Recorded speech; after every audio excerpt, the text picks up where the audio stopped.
Magandang araw mga idol, panibagong araw na naman at panibagong trabaho.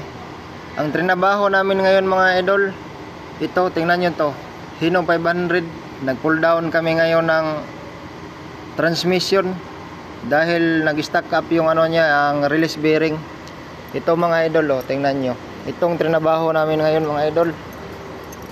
Ito mga idol ang tinanggal namin ngayon, release bearing, dahil nag-stack up. Maingay na siya pag tumakbo. Ang clutch lining niya mga idol, ito medyo okay pa naman, walang problema, hindi pa nawala yung indicator line. At ang kanyang pressure plate okay rin, walang problema. Kaya palitan lang namin ngayon ito ng bagong release bearing. At ito mga idol, tali lang, PC yung ginamit namin pang pull down ng transmission mga idol. Tapos ito,